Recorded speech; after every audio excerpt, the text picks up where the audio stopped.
Hello students, will be your third video on your fourth chapter of geography.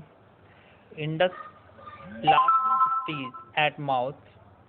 अब देखो कोई भी नदी जब अपने लास्ट स्टेज से पहुंचती है, कोई भी नदी हो, यहाँ इंडस गलती से आ गया है, तो जब वो अपने लास्ट स्टेज पे पहुंचती है ना, तो कई छोटे छोटे डिस्ट्रीब्यूटरीज में बढ़ जाती है, कई पतली पतली धाराओं में, और इनके बीच में जो यहाँ पे मिट्टियाँ गज जाती हैं, जो मिट्टियाँ गज जाती हैं बीच बीच में ना, इस तरीके की जो मिट्टियाँ गजी हुई हैं, ये मिट्टियाँ क्या करती हैं,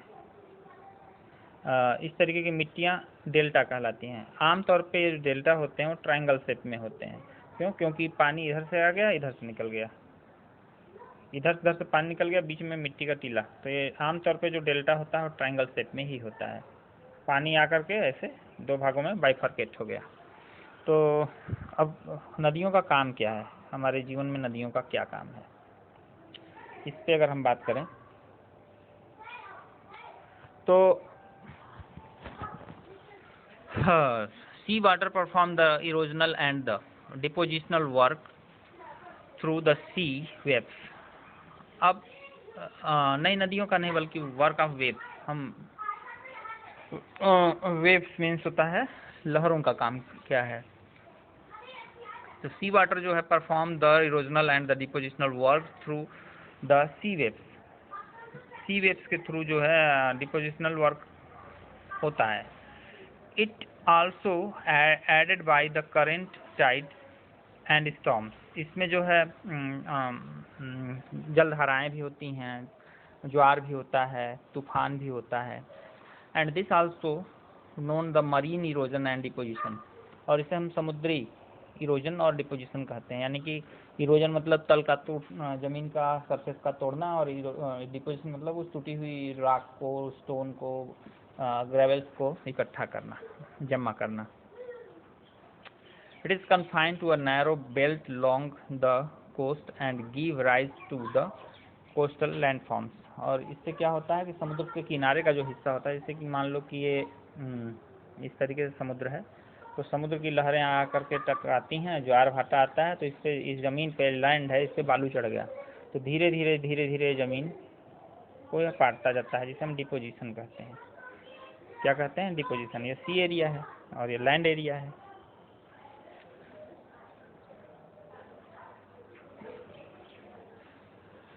When the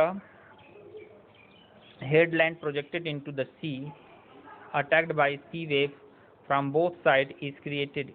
This is called sea arch. देखो क्या होता है, कोई भी समुद्र है, ये सी है, इसके बीच में कोई एक इस तरीके से कोई चीज़ खड़ी हुई है, स्टोन जैसी, पहाड़ जैसी, पर्वत जैसी, है ना। अब क्या कर रही हैं कि सी वेव्स इस पे अटैक कर रही हैं दोनों साइड से, इधर से भी आके इस पे अटैक कर रही हैं, इधर से भी आकर के इस पे सी वेव्स अटैक कर रही हैं। तो धीरे धीरे क्या होगा, इस तरीके से यह धुलता हुआ चला जाएगा, टूटता हुआ चला जाएगा, और एक आर्क जैसा, एक पिलर जैसा ये चीज़ खड़ा रह जाएगा। इस तरीके से यह क्या हो जाएगा, पिलर जैसा इस तरीके से खड़ा रह जाएगा, बस इस तरीके से आर्क जैसा खड़ा रह जाएगा।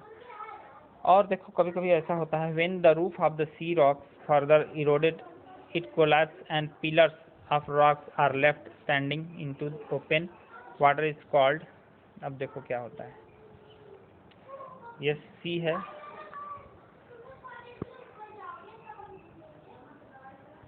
देखो ये सी है, सी पे कोई इस तरीके से खड़ा है।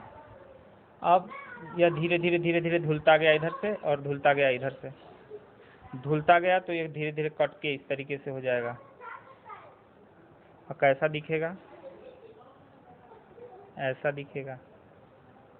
और कभी कभी ऐसा भी हो सकता है कि ऊपर की ये जो छत है, ये वाली, यह भी ढह जाए, गिर जाए, और क्या रह जाए, सिर्फ पिलर जैसा कुछ सिर्फ खड़ा रह जाए इस तरीके से। तो इससे जो स्थलाकृति बनेगी वह भी अपने आप में प्रकृति का एक जो है नायाब तोहफा जैसा ही होगा। तो इसे हम स्टैक्स कहते हैं। क्या कहते हैं? स्टैक्स कहते हैं। तो इसे इस तरीके की बनी हुई स्थलाकृति को हम स्टैक्स कहते हैं। स्टैक्स। स्पीड vertical wall facing the sea is sea card cliffs. अब देखो स्पीड वर्टिकल स्पीड नहीं होगा, स्टीप होगा। ये सीधी खड़ी जो सीधी दीवारें होती हैं जो समुद्र के बीच में बीचों बीच ये पानी है समुद्र का, बीचों बीच जो दीवारें खड़ी होती हैं और सी के वेव्स को फेस करती हैं, उसे हम सी क्लिप्स कहते हैं। अब through the slow deposition work beaches are formed by the deposition of sand, gravels and pebbles. अब देखो बीचेस का कैसे निर्माण होता है, जैसे कि ये सी है और ये लैंड है, ये लैंड है, ये सी है। तो इस पे जो टाइड्स आती रहती हैं टाइड्स इस पे जाती रहती हैं, तो यहाँ पे बालू का डिपॉजिट करेंगी। बालू को क्या करेंगी? डिपॉजिट करेंगी। और बालू जब डिपॉजिट होता जाएगा तो उससे बीच बन जाएगा। इस तरीके से सी बीच का फॉर्मेशन हो जाता है।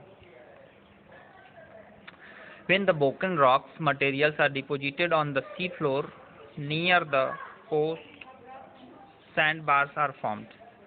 कभी कभी ऐसा होता है, कोस्ट होगा, ये कोस्ट नहीं होगा, कोस्ट होगा। समुद्र के किनारे पर जब कभी कभी क्या होता है, समुद्र के किनारे पर कुछ बालू के, जैसे समुद्र ये सी है और ये लैंड है, तो ये बालू जो जा करके यहाँ पे टीला जैसा बना लेता है। बड़े बड़े टीले जब बालू के बनने तैयार हो जाते हैं समुद्र के किनारे पर, जब बड़े बड़े बालू के टीले बनने शुरू हो जाते हैं सी बीचेस पर, तो उसे हम सैंड बार्स कहते हैं। उसे हम क्या कहते हैं? सैंड बार्स कहते हैं।